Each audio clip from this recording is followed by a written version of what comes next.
সরান সরান সরান না না যান যান ধরে একটু সরান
জেলা পুলিশ সুপারের কাছে সিন্ধুবালার বিরুদ্ধে অভিযোগ করি। জেলা পুলিশ সুপার সরজমিনে তদন্ত মামলাটি প্রথমে ডিবিতে এবং ডিবিতে কিছু সীমাবদ্ধতা পরিণত হলে আমি আবার পিবিআইতে মামলাটা দিয়েছি রাজশাহী ডিআইজি স্যার এবং আইজি স্যারের সাথে আবেদনের মাধ্যমে পিবিআই পুলিশ সুপার সিন্ধুবালার বিরুদ্ধে অভিযোগ তদন্ত করে সত্যতা পায় এবং প্রেস ব্রিফিংও করে 2023 সালে 30 মার্চ প্রেস ব্রিফিং করে এবং আমার কাছে রেকর্ড আছে সব। পরে এই যে মনোজ কুমার মজুমদার এই মামলাটা সে ভিন্ন খাতে প্রয়োগ করার জন্য সিন্ধুবালাকে সারাই মামলা চার্জশিট দিতে বলে এবং চার্জশিট অলরেডি দিয়েও দিচ্ছে। আমি এর বিরুদ্ধে নারাজি করছিলাম, জেলা জজ স্যার নারাজি ট্রাইব্যুনাল স্যার নারাজি মঞ্জুর করছে। করার পরে এখন এই আসামি একবার হাইকোর্ট থেকে তার 164 ধারা জবানবন্দি আছে, ভিকটিমের 22 ধারা জবানবন্দি আছে এবং ভিকটিম বিবাহিত, আসামি বিবাহিত, ভিকটিমের বয়স 16 বছর। এ ধরনের এভিডেন্স গাইড করে হাইকোর্ট থেকে জামিন নেয়। আমি জামিন নেওয়ার পরে সে নিজে সশরীরে আমাকে হুমকি দেয়। আমি যখন আদালতে যাই আমাকে 4-5 লোক নিয়ে সরাসরি হুমকি দেয়, মামলা তুলে নিয়ে লাশ পাঠাবো, তোর মেয়েকে আবার উঠে নিব, তোর মেয়েকে হত্যা করবো, তুই বাঁচতে চাস না মরতে চাস। আমি একটা সদর থানাতে জিডি করি, জিডি করার পরে জিডিটা আমার বন্ধ হয়ে যায়।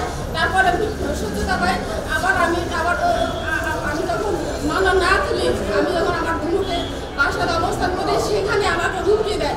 দেওয়ার পরে সশরীরে হুমকি দেয় এবং অকথ্য ভাষা আছে এবং ফোন করে করে গালি গালাজ করে। আমি আবার ধুনুর থানাতে একটা জিডি করে, জিডিটা সত্যতা পায় আমি জুডিশিয়াল ম্যাজিস্ট্রেট করে আবেদন করি, সেখান থেকে জামিন নামঞ্জুর করে দেয়। আমি আমার হাইকোর্টে জজ কোর্টে আসি, জজ কোর্টে জেলা জজ স্যার 5-6-7 দিন হিয়ারিং করার পরে জামিনটা ক্যান্সেল করে দেয়। ক্যান্সেলের এগেইনস্টে আবার সে হাইকোর্টে আসে, হাইকোর্টে এনএক্সের 16 নম্বর কোর্ট এবং 16 নম্বর কোর্ট সে আগের যে অ্যাটর্নি জেনারেল স্যার ছিলেন, তিনি বলছিলেন যে এটা একটা চাঞ্চল্যকর মামলা, দেখেন এই বিষয়টা অবশ্যই দেখবেন। একজন কলেজের টিচার এই কালপিটের জন্য জামিন এখান থেকে না হয়। স্যার আগের যে অ্যাটর্নি স্যার ছিলেন তিনি লাল কালির আন্ডারলাইন করে দিয়েছিলেন। পরে এখান থেকে জামিন না দেওয়ার পরে আবার সে আবার জজ কোর্টে জামিন ধরে, জজ সাথে জামিন আবার ক্যান্সেল করে দেয়। এখানে আবার সেই জামিনের জন্য আসে, জামিনের জন্য আসলে এখানকার এই যে 8 তারিখে কত হিয়ারিং হয়, হিয়ারিংয়ে যে নজরুল আলম সুজন স্যার জজ স্যারের রায়টা সুন্দর করে আমার ব্যারিস্টার নাজুল স্যার সুন্দর করে এই পুরাটা বেশ 8টা-9টা বেশ সুন্দর করে স্যারকে বোঝা দেয় এবং বলে যে স্যার এই আসামি কখনো জামিন করতে পারে না, সে মিসইউজ করছে স্যার, সে কখনো জামিন পেতে পারে না স্যার। আর আমার যে রাষ্ট্রপক্ষে ডিএসি ছিলেন নজরুল আলম সুজন স্যার একদম মির্জাফরের মতো ওখানে বসেছিলেন, একটা কথা বলে নাই। আমি তার বিপরীতে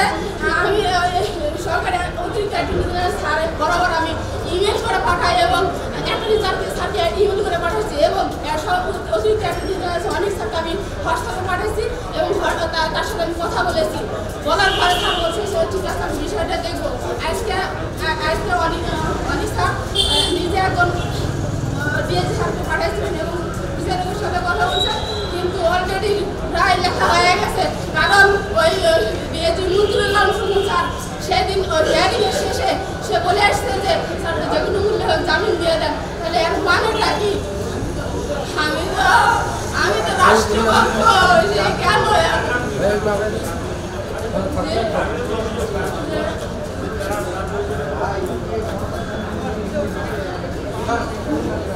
জামান কলেজ শিক্ষক আমার মেয়ে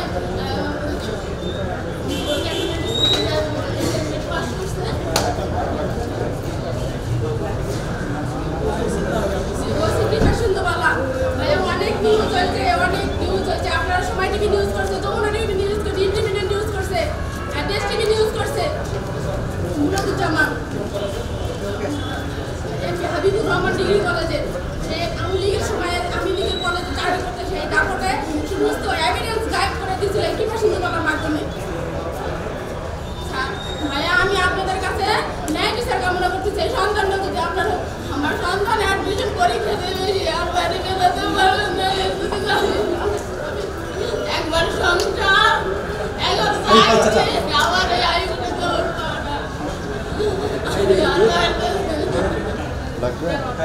3 বছর হলো এই পিবিআই